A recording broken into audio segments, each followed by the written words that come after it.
Bonjour, nous sommes avec Raphaël Saint-André, l'entraîneur du Loup Rugby.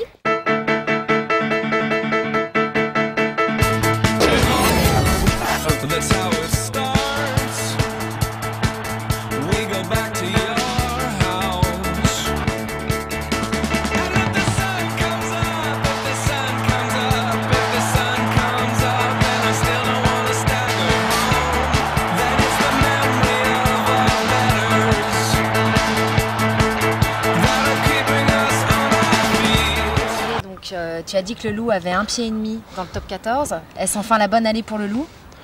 On espère effectivement. À 4 journées de la fin, on a 7 points d'avance sur notre poursuivant Grenoble, 8 sur Albi. Donc on a notre destin entre nos mains. On a 3 matchs relativement faciles sur les 4 derniers. Donc si le Loup ne s'écroule pas, si le Loup ne craque pas, il devrait être en top 14 la saison prochaine. Après, il reste des matchs à jouer, à gagner. Donc c'est jamais sûr, il faut gagner les matchs pour être sûr.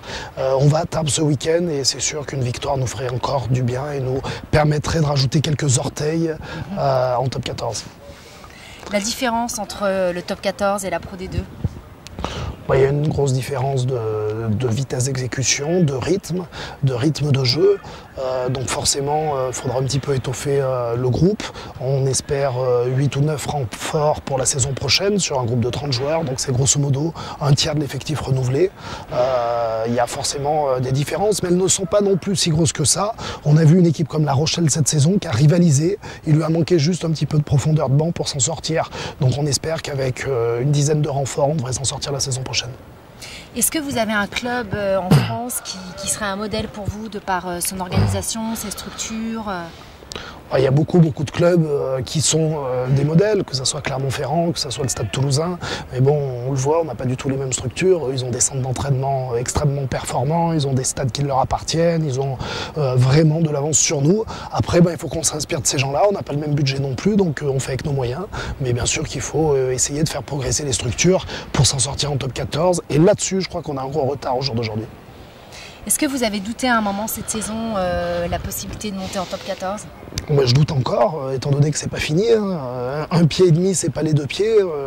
Presque. Il m'est arrivé de perdre des parties de pétanque en menant 12-0 et d'avoir perdu 13-12. Donc à partir de ce moment-là, non, c'est pas fini. Donc on doute encore. On a douté encore plus à une période où on avait 6 points de retard sur Albi.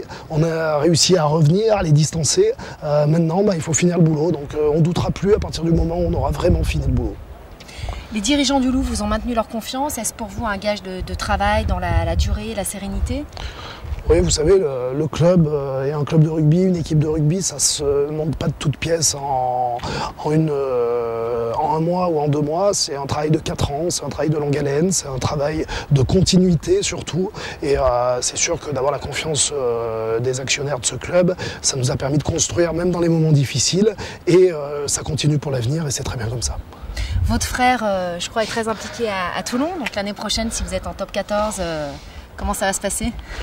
Ça va se passer qu'on va être ennemis 2 semaines dans l'année, à savoir les 2 Loup-Toulon ou Toulon-Lyon si jamais on monte. Après, je crois qu'on sera sur le reste de la saison tous les 2 supporters l'un de l'autre, étant donné qu'on n'a pas les mêmes objectifs. Eux, ils visent le titre de champion de France. Si nous sommes en top 14, nous viserons simplement le maintien. Donc on ne jouera pas dans la même catégorie.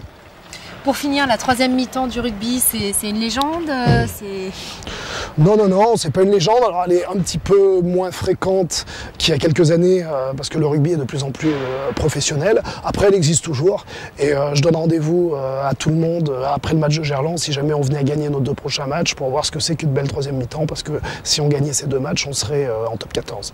Avec grand plaisir, j'espère. Alors rendez-vous après Oyonnax et puis bonne continuation pour le Loup. Merci. Merci beaucoup.